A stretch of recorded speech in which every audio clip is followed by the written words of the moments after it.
I don't remember hearing the door slam. I just remember the red of the taillights disappearing into the storm like he'd never existed.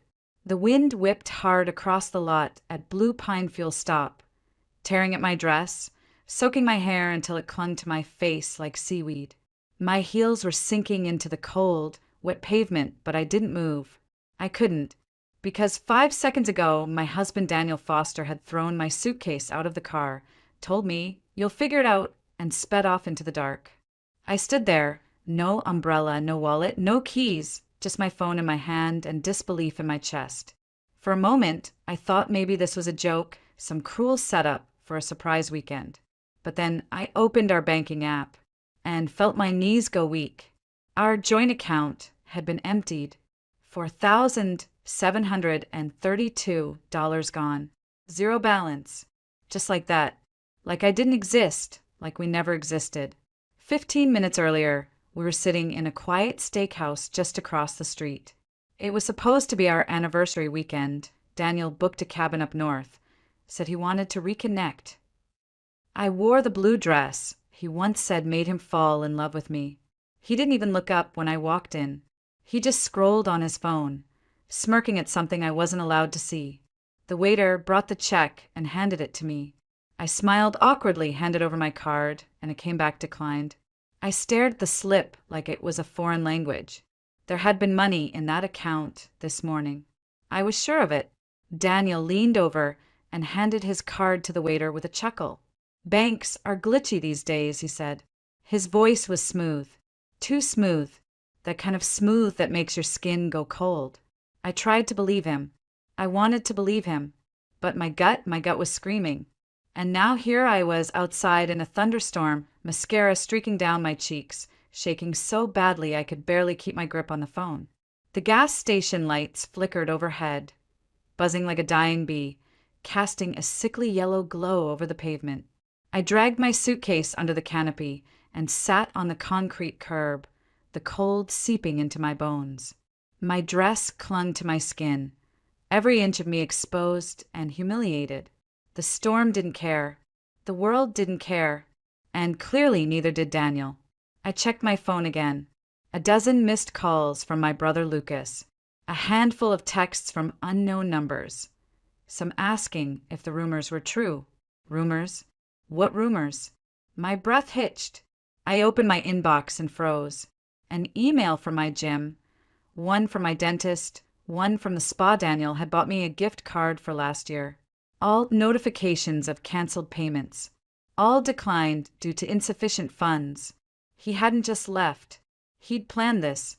He timed every detail. The dinner, the card decline, the storm.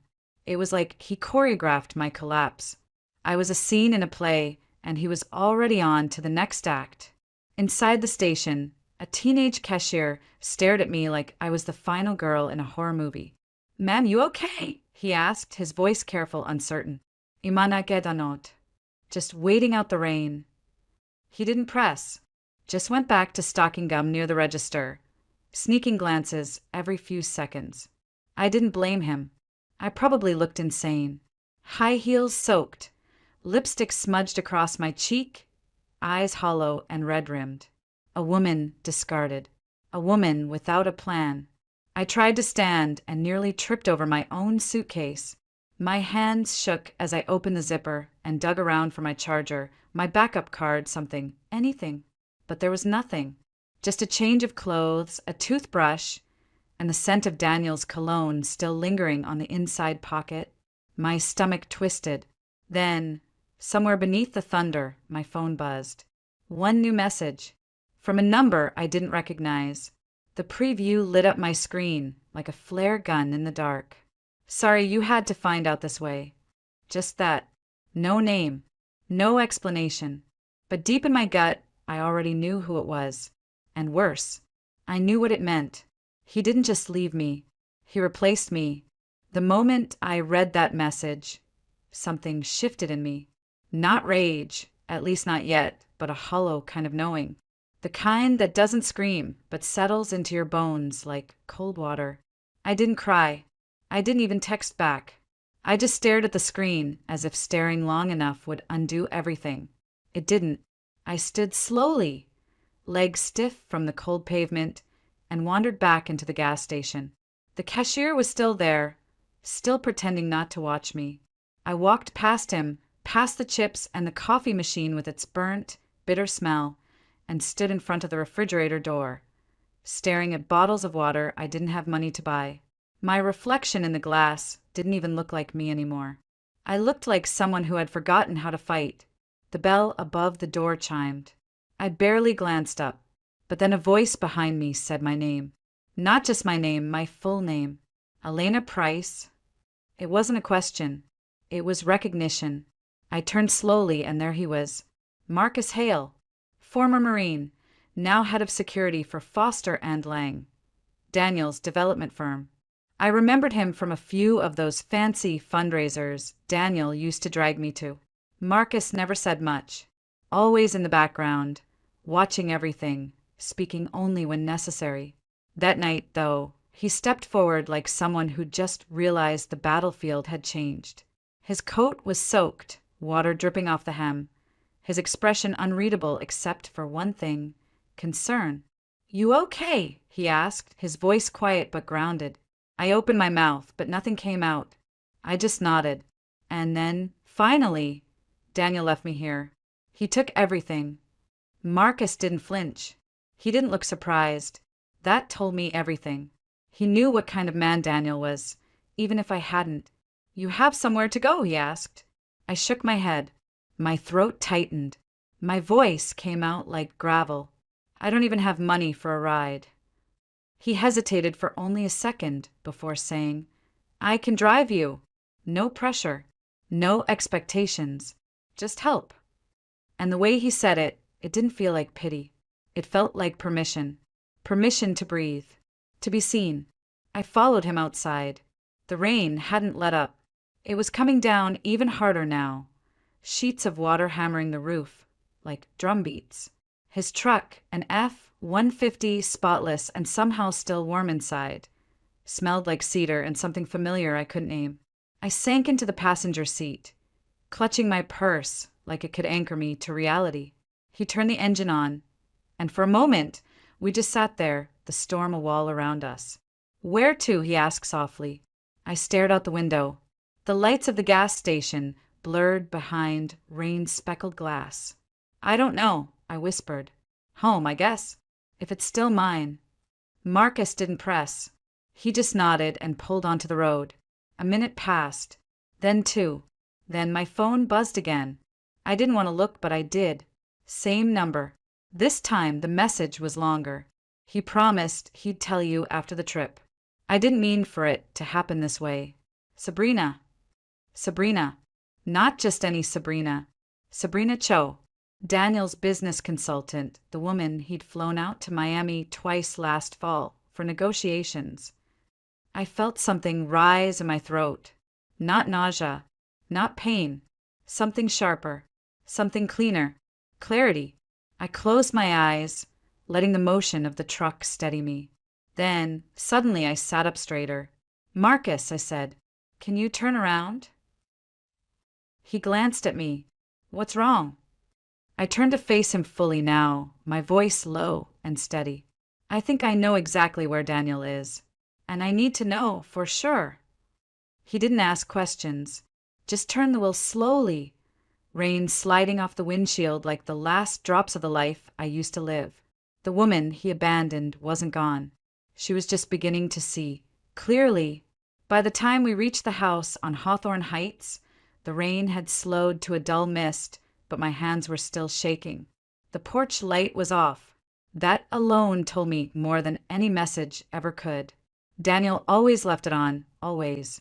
Even when we were out of town, even when we fought. "In case someone needs to find their way back," he used to say. But tonight there was no light, no welcome, no intention of return. I hesitated at the front door, keys trembling in my hand, before pushing it open. It wasn't locked. It didn't need to be. There was nothing left to steal. Inside, the air was thick and still, the kind of silence that makes your ears ring. I stepped inside slowly, expecting chaos, maybe even anger. But what I found was far worse. The house was pristine. Clean counters, folded blankets, the illusion of normalcy. Until I looked closer. His watch stand was gone. The leather chair from the office, gone. His travel bag, the one he used only for emergency business trips, gone. I opened the walk-in closet and staggered back. His half, empty. Not one tie, not one pair of cufflinks.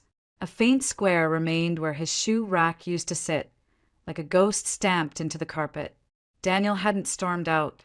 He'd prepared, quietly, methodically, like a man erasing a hard drive. I sank onto the edge of the bed. The bed sheets still smelled faintly of his cologne, that synthetic blend of cedar and control. I sat there frozen, not sure if I was in the past or the present, not sure if this was heartbreak or just exposure, because for the first time in years, I was seeing everything for what it really was. My laptop sat on the vanity like a dare. I opened it. Daniel and I used to share everything: calendar, bills, vacation plans. I clicked on the folder labeled Foster Price Finances. A password prompt blinked back at me. I tried our old one, then my birthday, then his. Nothing. It had never been locked before. I closed the folder and opened our shared email, or what used to be shared. Most of the inbox was empty, unsubscribed, deleted. But when I checked the trash folder, something pulsed like a warning. Drafts. Dozens of them. Most were blank, but one caught my eye. Subject line: clarity. I opened it. The email was addressed to me. Never sent. Elena, I've come to the conclusion that our marriage no longer serves either of us.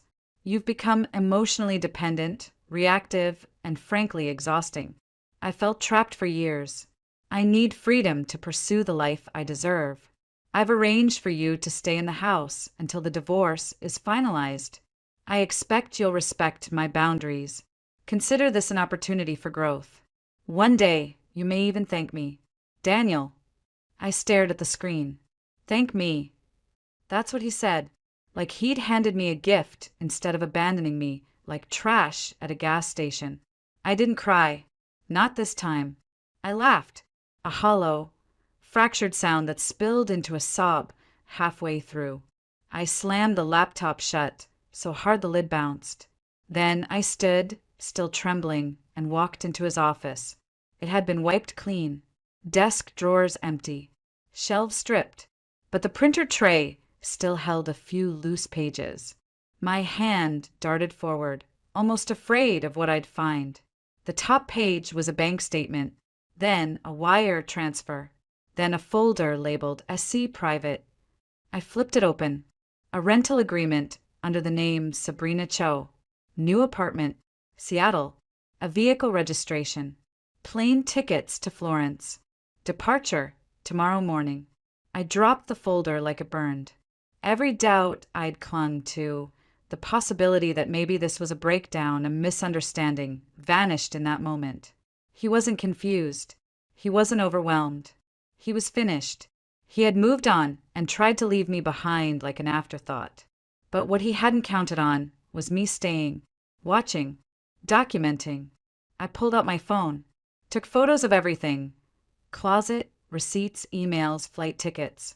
I forwarded them all to a brand new Gmail account I created on the spot. ibjustice203@gmail. For now, it was just a folder. But soon it would be a case file, a roadmap to a reckoning he never saw coming. 3 weeks later, I stood at the foot of the courthouse steps, documents in hand, coat buttoned to the neck, heart steady for the first time in years. The sky was pale and cold, the kind of gray Portland morning that made everything feel suspended in stillness. I wasn't that woman from the gas station anymore. I wasn't wet. I wasn't crying. I wasn't begging someone to stay. I was ready. I was finished being erased. Inside, the air smelled of marble and old files, the kind of place meant to intimidate. The security guard barely glanced at me, but when I stepped into the courtroom, I felt eyes. Daniel was already there. Crisp suit, perfect posture, clean-shaven. He looked like the man everyone believed him to be: calm, successful, composed. But when his gaze landed on me, something flickered. Surprise. Or maybe fear. He didn't smile. He didn't nod. He looked cornered.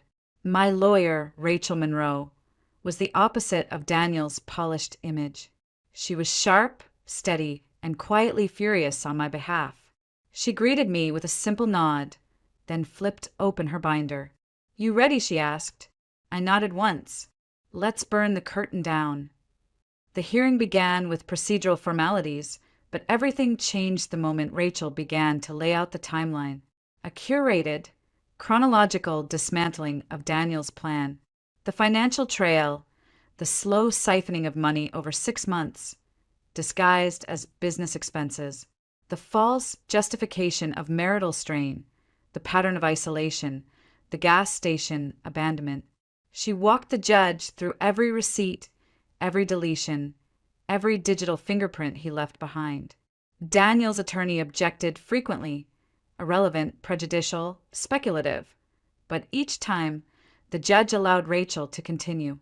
Because truth, when built brick by brick, carries weight. Then it was my turn. I stood behind the microphone, palms flat against the edge of the stand, and I told him everything. Not just about the night at the gas station, but the years leading up to it. The canceled holidays. The way Daniel told me my brother Lucas was too controlling. How he'd slowly convinced me to distance myself from my friends. How he said my freelance work wasn't real work. How he managed our money because I was too emotional. I spoke without trembling. My voice was clear because I wasn't just recounting facts. I was reclaiming my story. The judge leaned forward. "Mrs. Price, are you saying Mr. Foster knowingly abandoned you without transportation, shelter, or access to funds?" I met her eyes. "Yes, Your Honor. He left me in a storm with nothing but a dead phone and a closed bank account." Her pen froze above her notepad. Then she turned to Daniel. "Mr. Foster, do you dispute that you withdrew all shared funds and left your spouse in an unfamiliar location without means of returning home?" Daniel opened his mouth, closed it. For the first time in our entire marriage, he had no polished answer, just silence. Then finally, "No, Your Honor, I don't dispute that." That moment changed everything. It wasn't just an admission. It was a collapse. He thought he'd built his lies airtight, but arrogance leaves cracks. The courtroom was still, except for the sound of my heart, not pounding with fear, but with something else. Power. The rest of the hearing blurred around me. Experts testified. Rachel submitted records. Daniel's lawyer tried to paint me as unstable, overly dramatic, financially irresponsible. But every time he spoke, Rachel had a document, an email, a timestamp. And I had my voice, my truth. When it ended, the judge didn't smile. She simply looked down at the file before her and said, "This court will deliberate and issue a ruling within 72 hours. Court is adjourned." The gavel hit wood. The sound echoed like finality. Daniel stood, but didn't move. I walked right past him, shoulders straight. I didn't glance at him. I didn't need to, because he wasn't the threat anymore. Outside, Lucas was waiting. He didn't speak. He just wrapped an arm around my shoulders and stood with me at the base of the courthouse steps, like a sentry at a gate long closed. And for the first time since the night it all shattered, I realized something simple and undeniable. I was no longer surviving him. I was already beyond him. 3 days later, the verdict arrived in a plain envelope, thin and weightless, yet it made my hands shake as I opened it.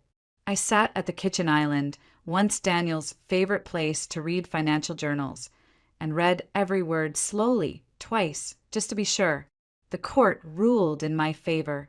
All marital assets were to be divided with full transparency.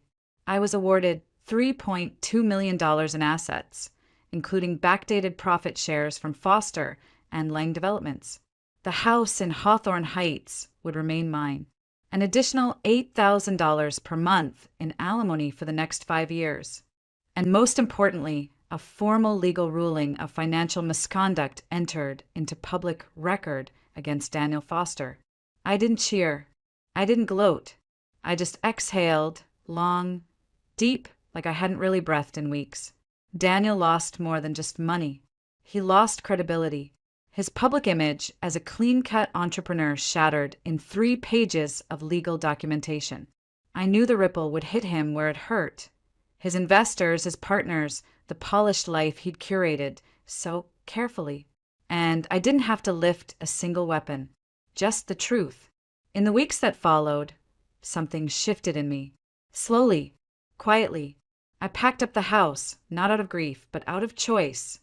I didn't want to carry its shadows into the next chapter. I moved north to Seattle, to a city that smelled like fresh rain and second chances. I leased a modest office in Capitol Hill and reopened my graphic design studio, something I'd put on hold when Daniel said it was a cute hobby but not sustainable. Now it was more than sustainable. It was mine. My clients were women-led startups, nonprofits, advocacy groups. I started taking meetings barefoot, brewing my own coffee, designing logos that told stories of survival. I worked late, but not because I had to, because I wanted to, because there was power in building something without permission. 6 months after the ruling on a foggy spring morning, I stood on a small stage in front of a room full of women, some lawyers, some survivors, all resilient, and I told my story out loud for the first time. My palms were sweating. My voice cracked once. But when I finished, the applause didn't stop. A woman in the front row wiped her eyes and mouthed, "Thank you." That moment stayed with me longer than any verdict ever could. That same week, I launched the Eleanor Price Initiative, named after my grandmother, the first woman I ever saw fight back after loss. The foundation offered legal and financial resources for women trapped in financially abusive marriages. It wasn't charity, it was armor. And every woman who walked through those doors left with a map, a voice, a choice. Marcus still checked in every now and then. Not often, just enough. He sent articles about self-defense classes and links to disaster prep kits, like the ex-Marine he was. But sometimes he just asked how I was sleeping. We never crossed into romance. It wasn't time, but there was something unspoken between us, a quiet loyalty forged in the storm. And that was enough. One afternoon, he showed up to my office with a brown paper package, awkwardly held behind his back. "Figured you might want this," he said. Inside was a black and white photo in a thin frame, the Blue Pine gas station. Taken the night, he picked me up. The lights above the pump cast a halo over the pavement, rain pooling like glass. It was haunting, beautiful, devastating. "So you never forget where the ending began," he said. I stared at it for a long time, then placed it on my desk right beside my laptop. Not as a scar, as a signature, because that version of me, the drenched woman shaking under the canopy, she wasn't weak. She was being forged. And fire doesn't apologize for burning. That night, for the first time in months, I slept through the night. No dreams, no shadows, just the soft hum of a city that didn't expect anything from me except truth. I didn't need revenge. I didn't need to destroy Daniel. He'd already done that himself. What I had was something better. Rebirth. 2 weeks later, on a quiet Sunday afternoon, I found myself back in Portland.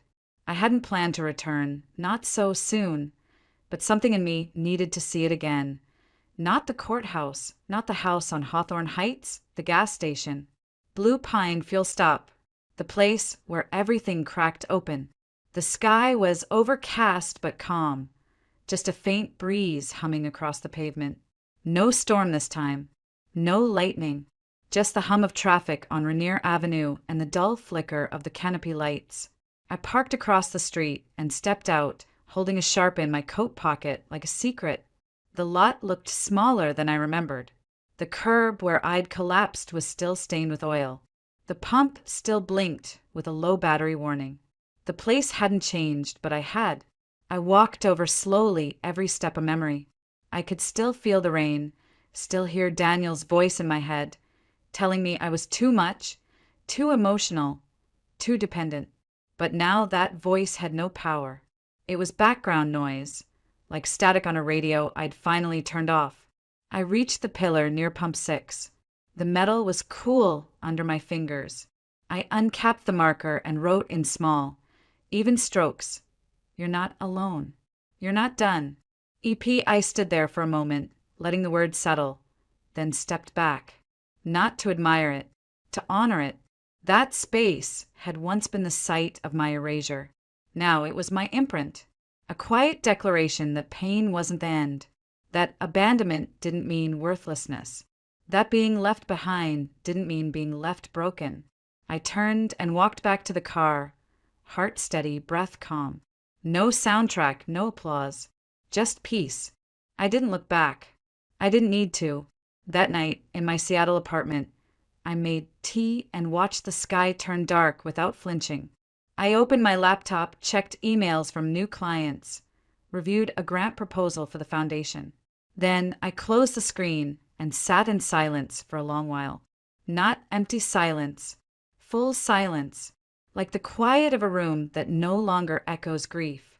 People ask me sometimes, do I regret not burning it all down? Do I wish I'd gone louder, harsher, more destructive? But I don't, because sometimes the best revenge isn't revenge at all. It's survival. It's rising from the place they left you and building something so solid, so radiant, they can't even look at it without flinching. Daniel once said I should thank him. He thought he'd written my ending, but I became the headline.